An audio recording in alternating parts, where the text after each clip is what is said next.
নমস্তে বন্ধুগণ। আজকে যে বিষয়টি আমি আপনাদের মাঝে শেয়ার করার চেষ্টা করছি সে বিষয়টি হচ্ছে যে গীতার অষ্টাদশ অধ্যায়ের ৬৫ নম্বর শ্লোক। এই অষ্টাদশ অধ্যায়ের ৬৫ নম্বর শ্লোকের সুস্পষ্ট ব্যাখ্যা জানতে আমাকে এক শ্রদ্ধেয় দাদা শ্রী ললিতচন্দ্র বর্মন অনুরোধ করেছেন। তিনি আমাকে এই অষ্টাদশ অধ্যায়ের ৬৫ নম্বর শ্লোকের ব্যাখ্যা চেয়েছেন। চলুন আমরা এই অষ্টাদশ অধ্যায়ের ৬৫ নম্বর শ্লোকের ব্যাখ্যা জানার আগে আমরা একটু আমাদের পরম শ্রদ্ধেয় পরম গুরু বিশ্বনন্দিত কবি রবীন্দ্রনাথ ঠাকুরের একটি কবিতার চরণ আমরা উপলব্ধি করি। বিশ্বনন্দিত কবিগুরু রবীন্দ্রনাথ ঠাকুর বলেছেন যে সত্য যে বড় কঠিন, কঠিনেরে ভালোবাসিলাম, যে কখনো করে না প্রবঞ্চনা। তাই কবিগুরু রবীন্দ্রনাথ ঠাকুরের সুর ধরে আমি বলতে চাই যে সত্য কঠিন, সত্যকে মেনে চলা, সত্য পথে চলা, সত্যকে আঁকড়ে ধরা একটা কঠিনতম কাজ। আমি যদি সত্যকেই মেনে চলার চেষ্টা করতাম, সত্যকে আঁকড়ে ধরার চেষ্টা করতাম, তাহলে সত্যের এক অদৃশ্য শক্তি আমাদেরকে রক্ষা করত। কিন্তু বর্তমানে আমরা সনাতন ধর্মের সত্যতা এবং স্বচ্ছতাকে প্রকাশ না করে আমরা নানান মত পথে বিভাজিত হয়ে আমরা সত্যকে হারিয়ে ফেলেছি। তাই উক্ত সত্যতাকে পুনরায় তুলে ধরার জন্য আমি উক্ত শ্লোকের যে সুস্পষ্ট ব্যাখ্যা করার চেষ্টা করছি তা বিভিন্ন লেখকের গীতার মাধ্যমে। এখানে ৮টিরও বেশি যে গীতার লেখক রয়েছে তাদের কথাগুলো বিচার বিশ্লেষণ করে একবারে যে নির্যাস কথাটা আমি আপনাদের সামনে শেয়ার করব, স্ক্রিনে আপনারা উক্ত গীতার নামগুলো পেয়ে যাবেন। আপনারা আবারও জানতে পারবেন যে এখানে উপনিষদের সুস্পষ্ট ব্যাখ্যা তুলে ধরা হবে, রেফারেন্স দেওয়া হবে, এখানে বৈশেষিক দর্শনের রেফারেন্স দেওয়া হবে, এখানে আমাদের মহর্ষি পতঞ্জলির যোগ দর্শনের ব্যাখ্যা তুলে ধরা হবে। চলুন আমরা মূল শ্লোকের দিকে একটু মনোনিবেশ করি। সেখানে বলা হয়েছে, মন্মনা ভব মতে ভক্তঃ মত ইয়াজি মাম নমস্কুরু মাম এব এস্যসি সত্যম তে প্রতিজ্ঞানে প্রিয়ম অসি মে। এখানে বলা হয়েছে উক্ত শ্লোকের অর্থে যে মন্মনা ভব, হে অর্জুন তুমি আমাতে চিত্ত স্থির কর, আমাতে চিত্ত স্থাপন কর, মত ভক্ত আমার ভক্ত হও, মত ইয়াজি আমার উপাসনা কর, মাম নমস্কুরু আমাকে নমস্কার কর, সত্যম তে প্রতিজ্ঞানে আমি সত্যিই তোমাকে প্রতিজ্ঞা করছি, মাম এব এস্যসি তুমি আমাকেই প্রাপ্ত হবে। তাহলে উক্ত শ্লোকে আমাকে প্রাপ্ত হবে। কেন প্রাপ্ত হবে? কারণ তুমি আমার সবচেয়ে প্রিয়। তাহলে দেখুন উক্ত শ্লোকে যে তুমি আমাতেই মন স্থির করো, আমার ভক্ত হও, আমাকে নমস্কার করো, এই যে কথাগুলো বলা হয়েছে, আসলে ভগবান শ্রীকৃষ্ণ এখানে আমাতে, আমার বলতে কী অর্থে প্রকাশ করেছেন। চলুন আমরা এই বিষয়টিকে ক্লিয়ার করার জন্য আমরা বিভিন্ন গীতার আলোকে যে তত্ত্বগুলো পেয়েছি সেই তত্ত্বগুলো আপনাদের সামনে উপস্থাপন করার চেষ্টা করছি। প্রথমত আমরা সুরধ্বনি গীতার দিকে দৃকপাত করি।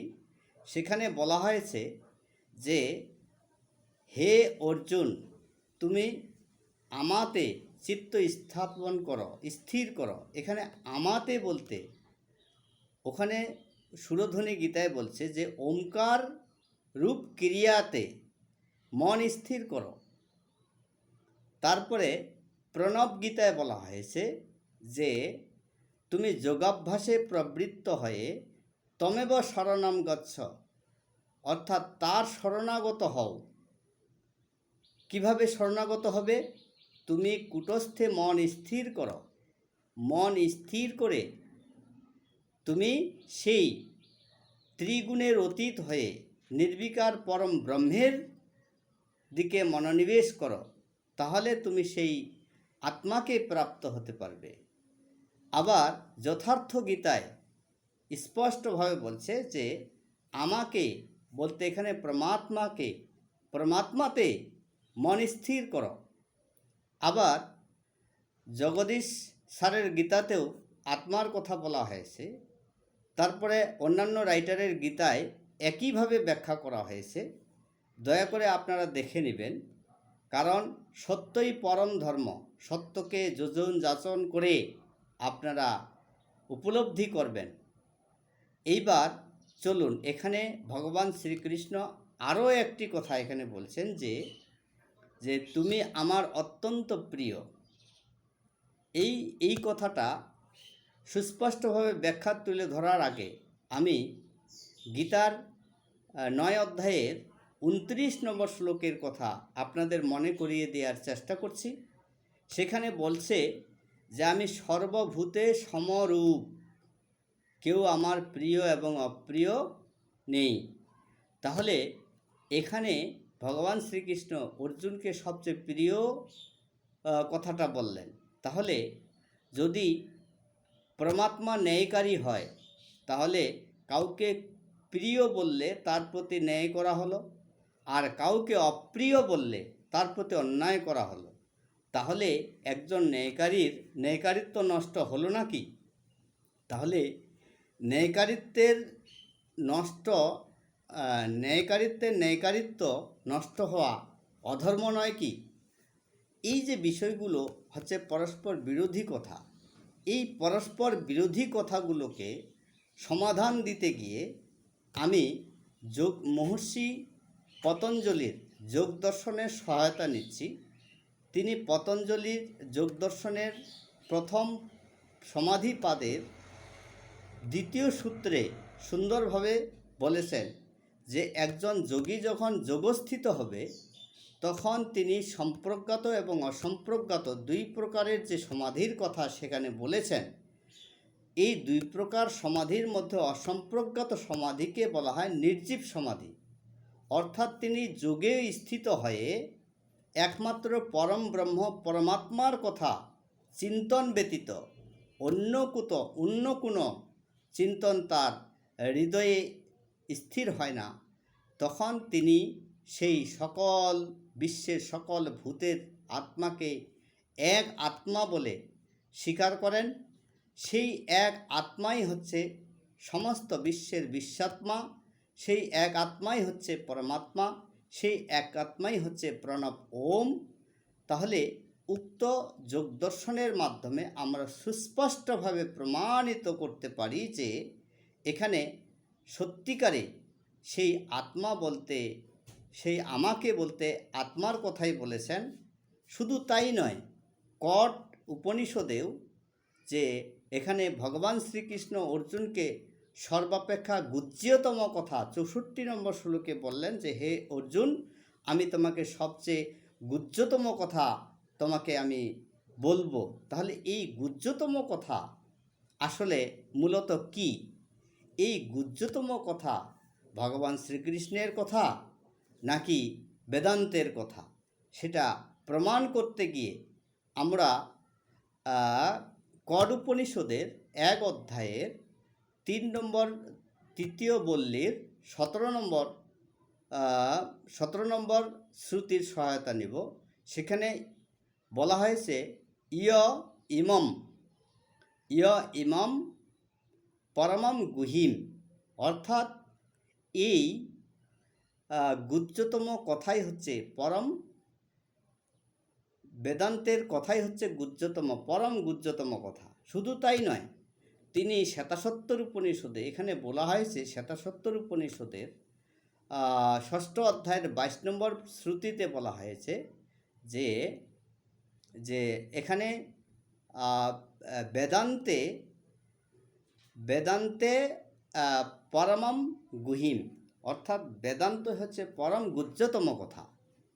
তাহলে উক্ত প্রমাণগুলোর মাধ্যমে এটাই স্পষ্ট হয় যে আসলে পরম গুহ্যতম কথা আসলে কিসের কথা, এটা সত্যিকারে বেদান্তের কথা। আবার আমরা ঈশ উপনিষদের 11 নম্বর শ্রুতিতে পাই যে এই আমি, আমাকে, আমাতে বলতে কার কথা বলা হয়েছে। সেখানে সুস্পষ্টভাবে ব্যাখ্যা করা হয়েছে বিদ্যাম চ অবিদ্যাম, অর্থাৎ এই এক পরমেশ্বরের চিন্তন জ্ঞানের চিন্তন, আর এক পরমেশ্বরের বহুতের চিন্তন করা অজ্ঞানের চিন্তন। সেখানে বলা হয়েছে এক আমি, এই আমি ব্যক্তি নয়, এই আমি আত্মার কথা বলা হয়েছে।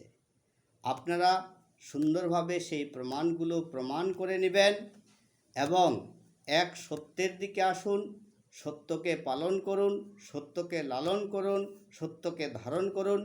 নমস্তে বন্ধুগণ।